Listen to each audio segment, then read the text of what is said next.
Hello, everyone, and thanks for joining us. This is another episode of The Big Idea.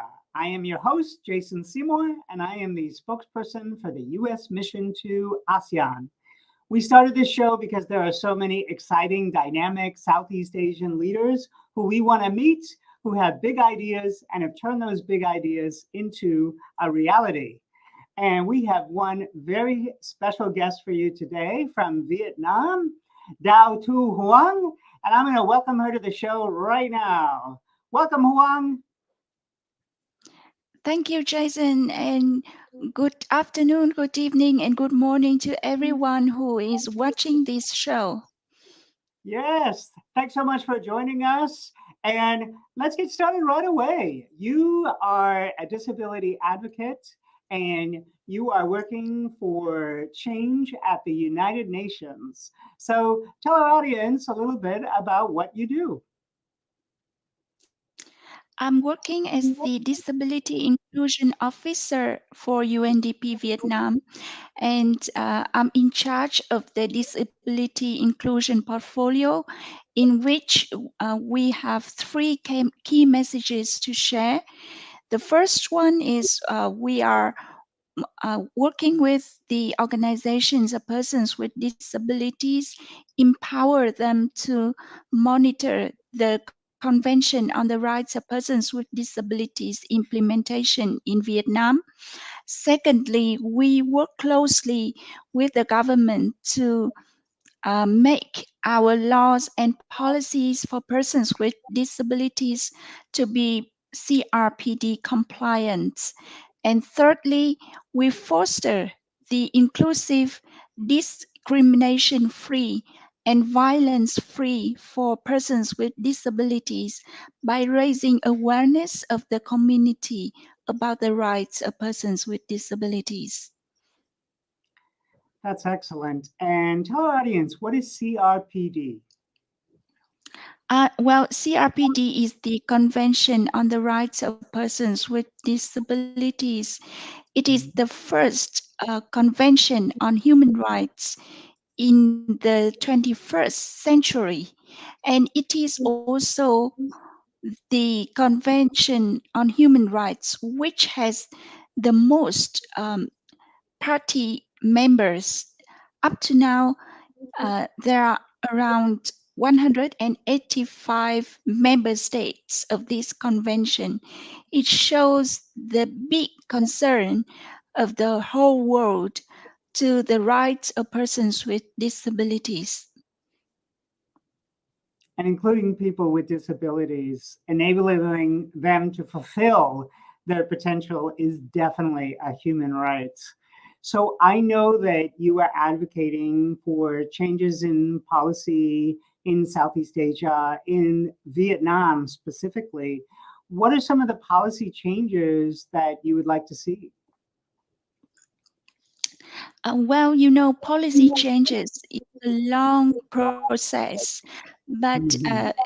we are pursuing the big goal of making our laws and policies more CRPD compliant.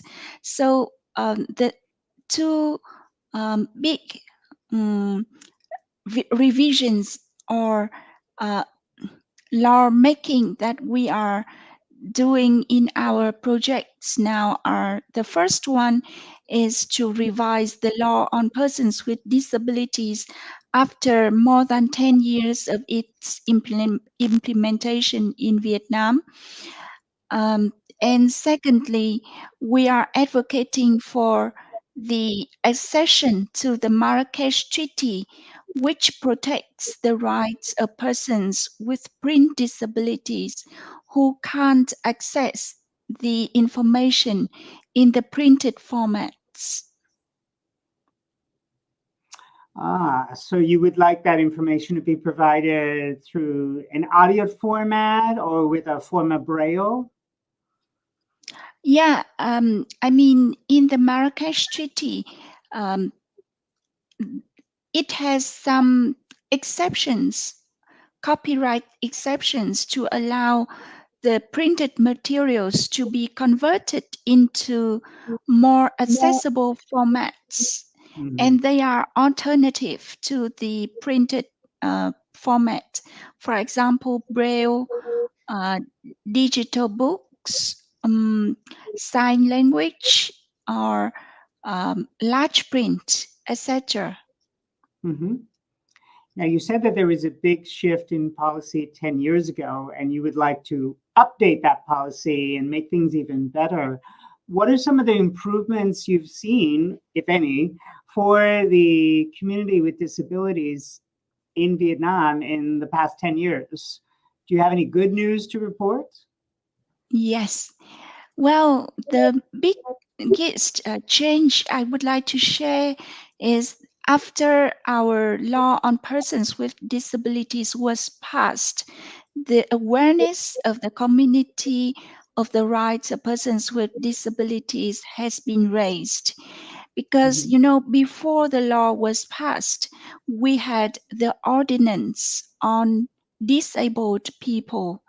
At that time, we called persons with disabilities disabled people. It means that the community will pay more attention to their impairments rather than the social barriers which Mhm. hinder them to be included in the society. And at that time, the ordinance employed the charity model in which persons with disabilities were seen as the subject to charity or social protection programs rather than the uh, persons or the agents of change. Mhm. But the law on persons with disabilities has adopted the rights-based approach of the Convention on the Rights of Persons with Disabilities. So after the law was passed, we have also integrated the rights of persons with disabilities in different specialized laws. For example, the right to education was integrated in the education law. The work rights was integrated into the labor law, etc. So persons with disabilities can be included in different sectors. Mhm. I love the way that you put that. There was a time when people would think of helping people with disabilities as a form of charity, but it's wonderful to have that transition to think about, no, this is about civil rights, human rights, and making sure that people with disabilities are able to fully contribute to society, that they're educated, they have something to offer, they should be integrated into the workforce. This isn't about charity. This is about letting them be full members of society, just as everyone else. That is a wonderful, wonderful transition. I'm glad that we're getting towards that model. Now, if you could snap your fingers and change one specific policy that would help people with disabilities be more fully integrated into society, what would be your top priority to change immediately? Um, I think that every change should start from the awareness, from the better understanding. So Mhm. if I just change one thing immediately, I would like to say that in our new revised law on persons with disabilities, I would like to include the principle on diversity, respect in the principle on respecting the diversity in the CRPD in our law on persons with disabilities. With that principle, persons with disabilities can be seen as a part of the society who not only as the burden or the dependent um, in the society, but they also the contributors, active contributors to the diversity and the development of the society. That is so well put. And one wish I have is that every child would be exposed to people who have a disability and see how much they are capable of and how easily they have gifts to offer, that they are an important part of our community, our society. So I completely agree with you. That is important. Appreciate our diversity and be aware of everyone's potential. Now, Yes. the US government had you participate in a very special program, the ACPYL, and I'd like you to tell our audience, what is this program and how are you involved? Well, I applied for the American Council for Young Political Leaders of the YSEALI program in 2020. Unfortunately, at that time, the COVID-19 pandemic has spread over our world. So I couldn't have a chance to go to the US, but Mm, I have participated in their virtual training modules in which I also learned a lot from the American political systems and had chance to interact with different politicians and as well as other leaders in the US in our program. we definitely want to get you to the United States. I hope that happens. Yes, the impact of COVID on so many of our programs was devastating, but fortunately, we're getting back to a posture where we can send Southeast Asians to the United States, and we hope we get you there. What is one tip or one lesson that you learned from this program? Uh, well, the training session which impressed me the most was the session on resilient leadership. In the context of COVID-19, this topic perfectly fit our expectations because the leadership during the difficult time needs to be strong, to be resilient. The leader should hold an unshakable belief. Um, they should have very strong characteristics and strong, good emotional intelligence so that they can overcome the difficulty. They have the positive outlook to share with his or her companions, and then with his or her resilience, his or her leadership can be influential to others. Absolutely. Leadership isn't simply knowing the cause you want to fight for, but being resilient, having that emotional intelligence, so important. Now, I know you have shared some photos with me that I want to share with the audience. So let's take a look at some of those photos now, and I'll describe you which photo that we're showing, and you can tell us a little more about it. So we have a photo called Presentation at the Eyes events. What's happening Mhm. here? Yes. Well, this is an event that I had chance to attend and gave an inspiring speech to young people with and without visual impairments. You know, the EYES is the acronym of Empowering Youth and Enlightening Society, EYES. Mm, And I like that. this is the project also funded by the American Embassy in Vietnam. It is led by a young girl without visual impairment, but has a very special empathy with persons with visual impairments.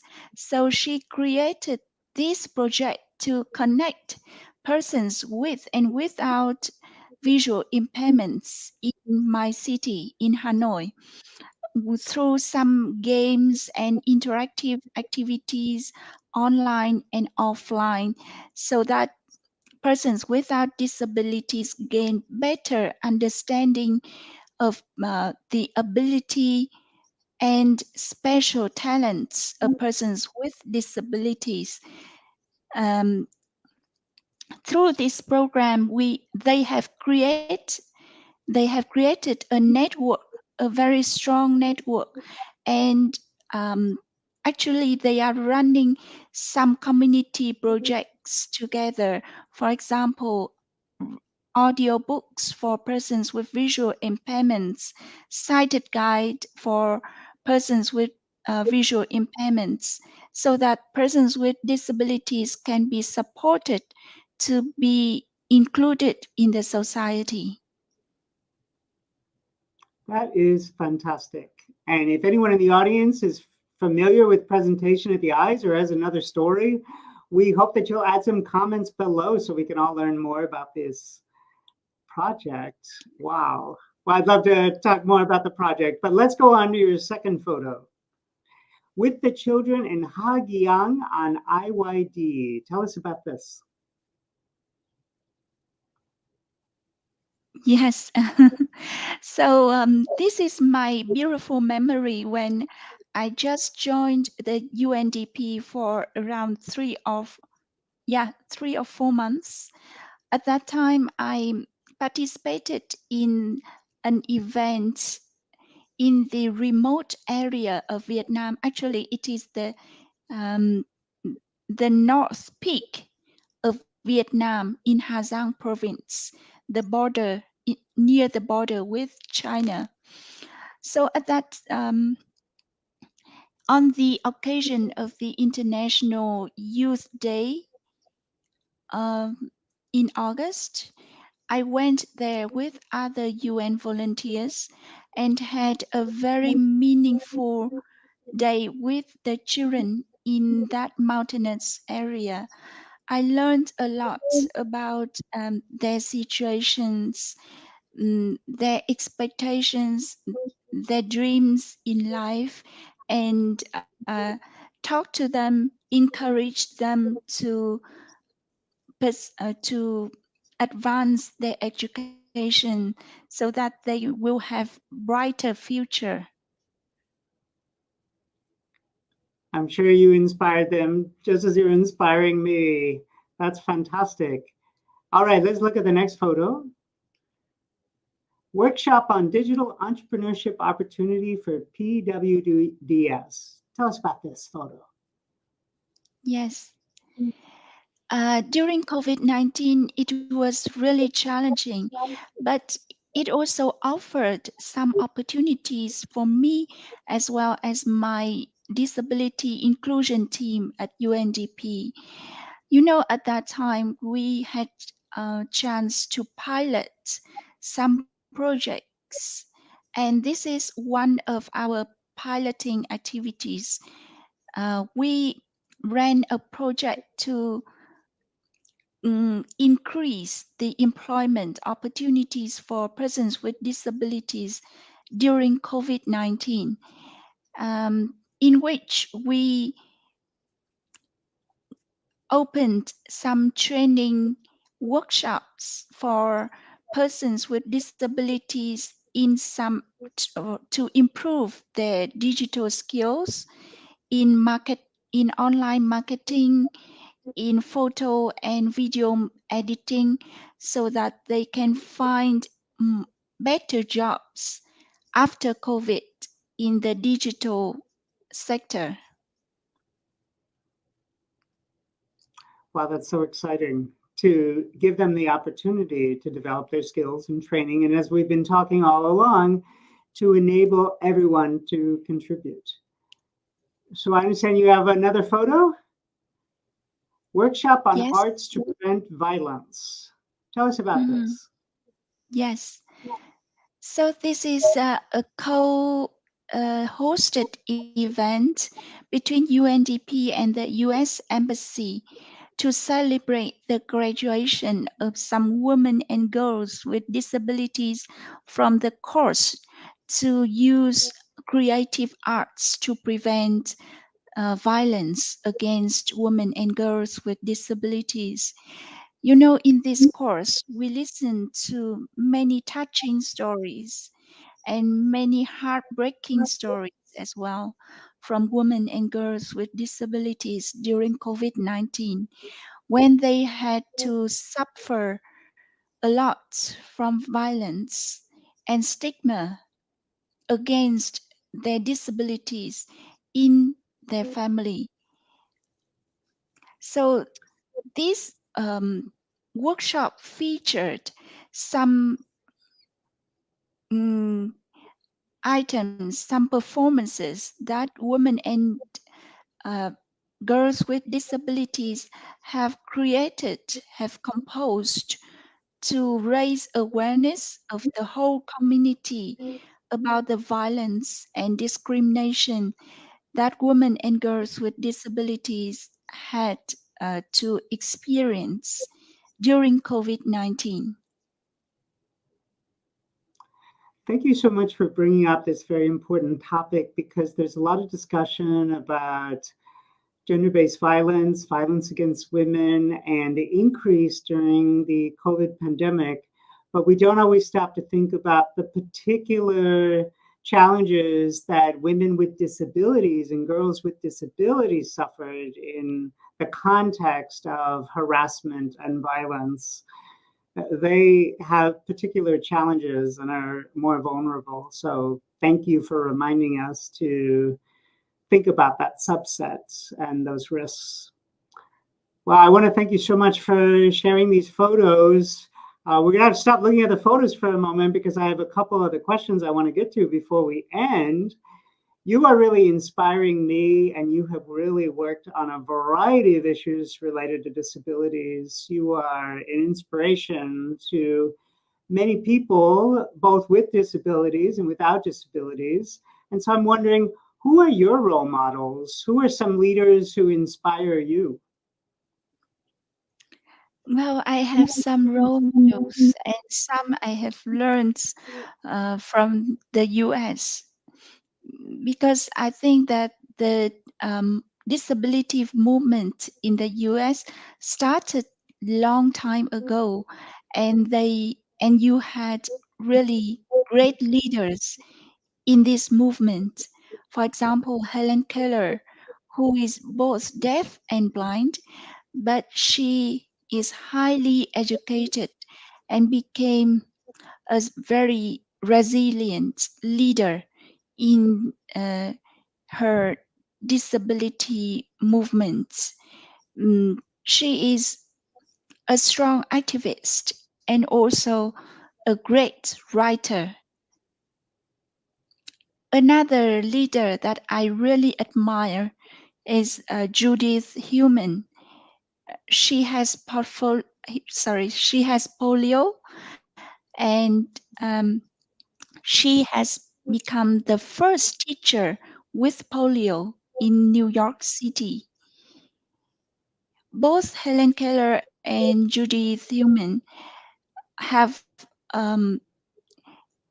created the connection and the empathy of the society towards people with disabilities, so that they can be empowered and supported through the policy change.